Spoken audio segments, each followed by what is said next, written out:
Hello. And welcome to the Loop Show, our Christmas gift just for you. And coming up in this tinsel-wrapped extravaganza, what do we have? Dennis Kenyon enjoys the kit-built Rotorway 162F. World's fastest man Andy Green takes me flying. And we take a look back over the past year on the Loop Show. But first, Rich with the news. Now with Dennis on the show, it's entirely the right time to look at developments in the world of Rotary. And there's nothing bigger news at the minute than the final certification in the States by the FAA of the Robinson R66. It's the turbine, first in the range from Robinson, and the one that Frank always said he wanted to build. And of course it won't be long before the Loop Show has its very own first flight test in the R66, so keep your eyes peeled. Now moving on, this is something that we saw recently. It's a new development prototype from Eurocopter. Okay, it looks like something out of the Jetsons, but it's their attempt to take on the Sikorsky X2. Eurocopter being tremendously invigorative there, have called it the X3. Okay, so it has 3 propelling devices, one on top of course and 2 on pylons that sit on the edges. It doesn't need a tail rotor. It looks crazy, and it's meant to be much faster, carry much bigger loads than a traditional helicopter would. Can you imagine these going out to the rigs in the North Sea? It will really speed up helicopter travel. Now moving on to fixed wing news. You'll remember of course a few months back, LAA Rally at Sywell, a fantastic event. Really good time had by all, and people were going, when's the next one? Well, now we know. Date for your diary, September the 2nd, 3rd and 4th in 2011. Get your time off work booked, get your slot booked, and have a really good time, and we will see you there. Now, if you do go along to the LAA rally, you're likely to find hundreds of home-built aircraft. But what about a home-built helicopter? Well, DC went down to Rochester Airport with Dennis Kenyon to fly one. We're here at Rochester Airport to try a 2-seat helicopter. But no, it's not the Robinson R22, it's here, the Rotorway 162F. The Rotorway's got a lot of similarities to the R22, 2 seats obviously, but it's also got this 2-blade T-trim rotor head, which is simple to build, simple to maintain.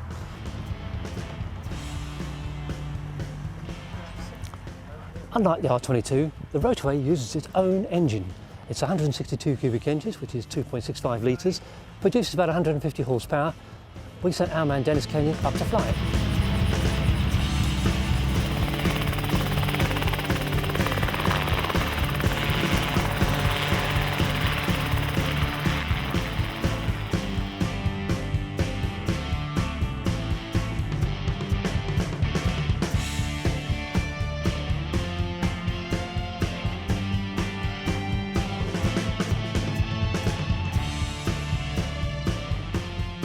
This is the Rotorway 162F model. It's no longer a current model because it's about to be replaced by a thing called the Talon, the 600 Talon, but it superseded the original executive machine. Got 2-seaters, you can see. Quite unusual to have a machine of this quality as a kit build, but that's what it is. So what's it like to fly, Dennis?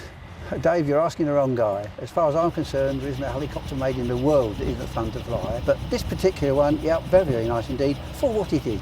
It has pretty similar to Robinson 22, it's slightly twitchy. Has a better, in my view, a better cyclic system. It's a 2-blader, as you can see, smallish, marginal power. It's safe to fly in feeling very much as a 22 or any other helicopter I've flown. And being a kit built, you'd expect it perhaps to have a poor record. My research has shown that it's about the same as most other helicopters. We did some auto-rotations. The auto-rotation entry was as good as an N-Storm, in fact almost a Jet Ranger. And I think in no time at all you'd be handling it exactly the same as a 22 or for that matter a 300. Bought her back in August last year. Now I'm just getting used to flying. I've done my LST. I've got about 7 hours P1 now. Getting used to the quirks of the machine, very happy with it, and looking forward to more flying through the summer. I've been aware of Rotorways for many years, and Carl Cochran from Aviate Helicopters introduced me to an owner, and having sat in with him and doing some flying, I realised they're perfectly capable machines and nice to fly. Certainly the cheapest way to fly Rotary. So I took a trip up to Southern Helicopters, had a look around what they had to offer. I preferred a built machine rather than a building machine because the time commitment to build a machine from scratch I didn't have, and found that thing sitting there. But there she is, very happy with her.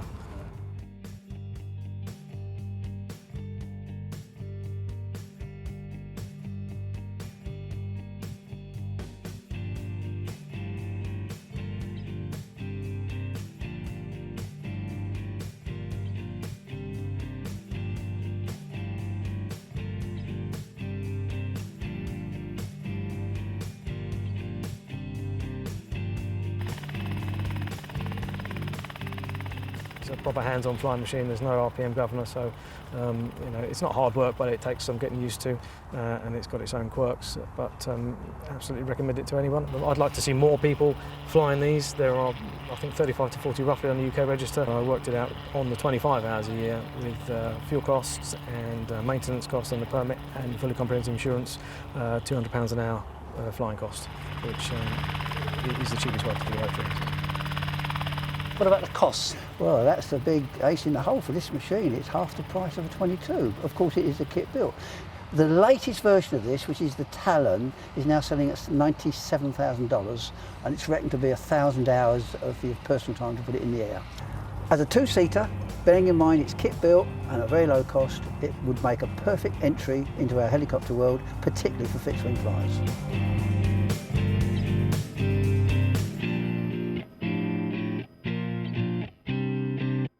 Another fantastic test from Dennis, thanks once again. And of course to the people at Rochester Airport, Kevin Longhurst, who owns the Rotorway, and the great chaps at Aviate Helicopters, who make splendid tea.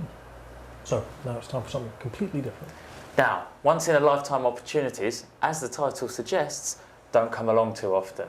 So when the world's fastest man, Andy Green, offered to take us up for one of his training sorties, who was I to refuse?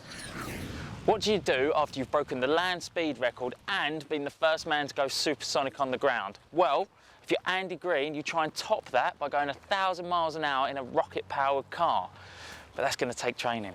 Luckily, Andy is a former fast jet pilot, so he's got the experience. He also has a secret weapon, an extra 300 that he uses for training. He's kindly offered to take me up and show me some manoeuvres from an average training sortie. Let's hope I've got the stomach for it.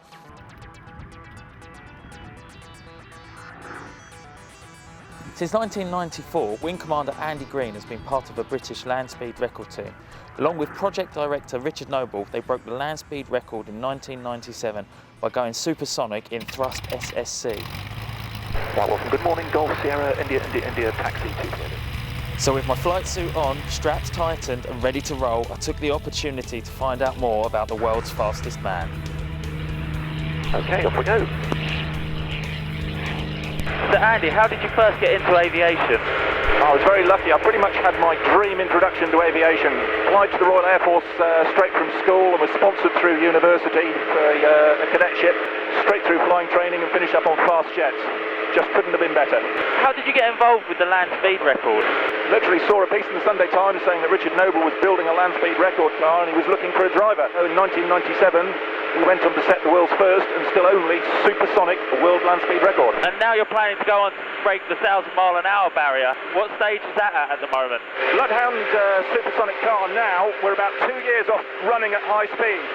This year we're finishing detailed design. Next year, 2011, we'll actually be putting the car together, and by the back end of next year we should actually be ready to start testing the car in the UK, and then 2012 off to South Africa to start running it. The vehicle itself, unlike just going supersonic, which Thrust SSC was designed to do, now needs to optimise the performance to get all the way to 1,000 miles an hour. The wheels will have to take 50,000 G at the wheel rim. The car's structure will have to take 12 tons of aerodynamic load. Make sure it doesn't generate any lift or any download while we're actually accelerating all the way up to Mach 1.4, 1,000 miles an hour on the ground. So the way to practice the G and then the deceleration is to use this aeroplane like a centrifuge to actually simulate the G. Minus 2.5 G on the acceleration, plus 3.3 G on the deceleration. So for instance, putting the reheat in is the same as turning the aeroplane over like this and hanging in the straps. That's minus 1 G. In a car, accelerating feet first, that's the same as accelerating at 20 miles an hour per second, which is what the car will do before I kick the rocket in. Do you liken the cockpit of the car to a fast jet, or is it completely different? In a lot of ways, it's very similar, Bloodhound, to a fast jet, because I'm using my fast jet skills and I'm monitoring the same sort of information about speed and power and loadings that I would actually use in a fast jet. It's going to be a very, very busy 100 seconds to cover 10 miles. That's the equivalent of starting outside Terminal 5 at Heathrow and stopping outside the Houses of Parliament in a minute and a half. Okay, Dave, what we're going to do now is I'm going to show you what it feels like to actually do the whole Bloodhound profile. But Bloodhound's at the end of the track, that its engine's running. I've let the brakes off and we're winding the engines up gradually. Over about 10 seconds, the maximum dry power on the EJ200. And then as I put in reheat, over about 1 second, reheat will bite and then we'll get close to 1G acceleration. So upside down simulating that, now accelerating at 20 miles an hour per second. So through 150, 180, 200 miles an hour, approaching 230, starting to feed the rocket in. The stage 1 rocket give us about minus 1.3G. Looking for stage 2 rocket, going to minus 2.3G. Now we're accelerating at 50 miles an hour per second. So up through 450, 500, 550, 600 miles an hour, gets shockwaves over the canopy. We're now going supersonic, 750. G starts to back off, still doing 30 miles an hour per second. Up through 850, 880, 910, 940. Approaching the measured mile now, approaching 1,000 miles an hour. As we get to the measured mile, 3.5 seconds. Tense your legs to your stomach, you're about to close the throttles, and you get 3.3G coming in now as we start to decelerate. Checking the oil pressure, it's good. Decelerating at 60 miles an hour per second as we come back off the G. We're now subsonic, slowing down as the drag comes off aerodynamically, coming down to 600 miles an hour now, looking for a parachute, and the G will come back up to 3G suddenly as the parachute comes out. Now back to you, losing 60 miles an hour a second, and now gradually as the G comes off, I'm now looking ahead. Do I need another parachute? How far to the end of the track? Looking to stop at exactly 10 miles, 100 seconds later, and that will have got us 1,000 miles in 45 seconds, 10 miles in 100 seconds, and half of a new land speed record. Then I've just got to go back and do it again within 1 hour. How are you feeling so far? I feel okay, but I didn't have to concentrate or drive a car or fly a plane. I can see why you're up here training so often. What's more thrilling for you, the land speed record, the fast jets, or aerobatics in the extra? Well, I'm lucky enough to be able to do all three, and they're all challenging and exciting in different ways. The easy way to sum that up is something like fast jet flying is the best day job in the whole world. Driving a land speed record car is the best holiday job in the whole world, and I've been lucky enough to be able to do both. I bet. Andy, that was brilliant. Thank you so much for your time today. That was fantastic. Brilliant. I'm so glad you enjoyed it. What a fantastic experience. Thanks again, Andy. If you want to find out more about this great British engineering adventure, then log on to bloodhoundssc.com. What a great way of inspiring the next generation of engineers. It's official. I'm agreeing with Amy. That looked fantastic. Something really put hairs on your face. Just. Well, it was okay, but one point when we were upside down for so long, it just felt like my eyes were going to fall out. But being the professional I am, I got all my questions out. Kept you cool. No outtakes or errors, anything like that. I can't imagine it being. So is it a completely new aircraft? Completely new car for the new record? How's that aircraft car? Wow, that was not exactly my finest moment, or one of Luke TV's for that matter. Wow. There have been many throughout the year, though. Let's not forget that. We're drawing to an end of the year, of course.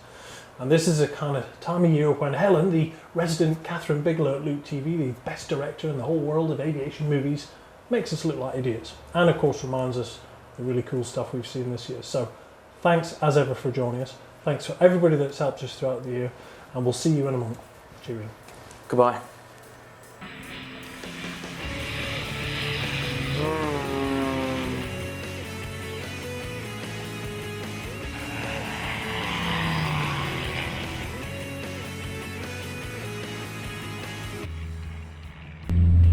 Very nice indeed. The best feeling was touching down, feeling the wheels go down safely, and then just bring it to a stop. It was a great feeling. I doubt that anybody can break this plane in flight ever. I hope. But if you do want to go crazy for half an hour, you know, it is literally a cage fighter, really.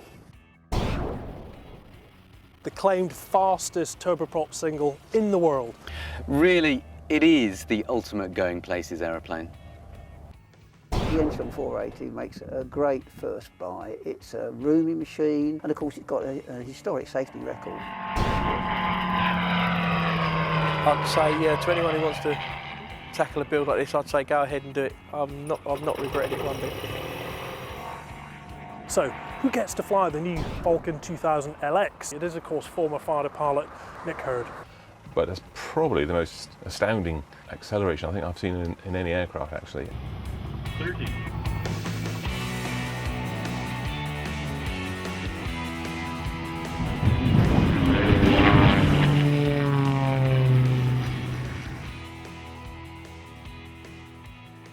Hello aviation fans, welcome back to Oshkosh. Hello and welcome to part 3 of our Aero 2010 special. Boeing chose to give its 787 Dreamliner its world public debut here at Farnborough. Where better to start a special on business aviation than here, NBAA 2010. The best bit about the Red Bull Air Race World Champion is I've now got a year where people are not going to talk about me coming second. Space has been waiting for a moment like this. The only way we're going to make space work for us on the planet Earth is to get much cheaper space launch systems. So next year's Oshkosh, what do you hope to be announcing? Well, as I've announced previously, we are working on a supersonic helicopter that has transatlantic, but we'll have some things to show people. And I do consider myself a custodian of history. And so when you bring one of these wonderful old ladies back to life, I mean, I think that's a very special thing. 500, 550, 600 miles an hour, get shockwaves over the canopy. Now we're entering the empennage area. This is mainly where we make the vertical to the horizontal stabilizer.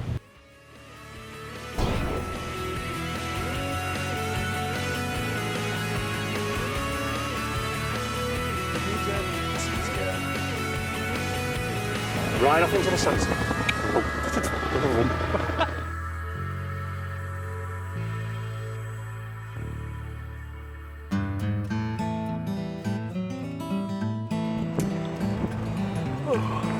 Oh, hello Loop fans. Of course we couldn't... No. This is the busiest month of race sport. Now Challenger and Global here in Montreal. Okay. To here, Georgia, Atlanta. Atlanta, Georgia. Sorry. Sorry I'm late, someone got caught up with some engines. Sorry.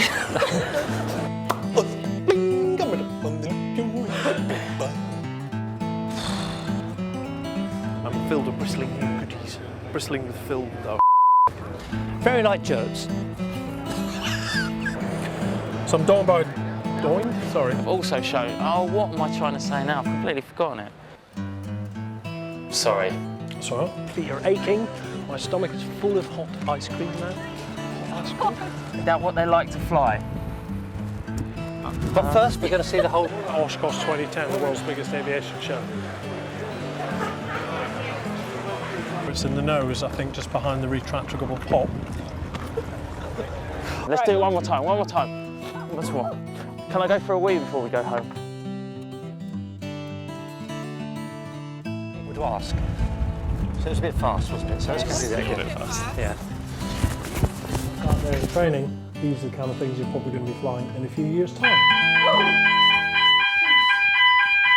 I was leaning on the lamppost at the corner of the street, watching all the girls. Everyone's got their lips pursed. Well, apart from me.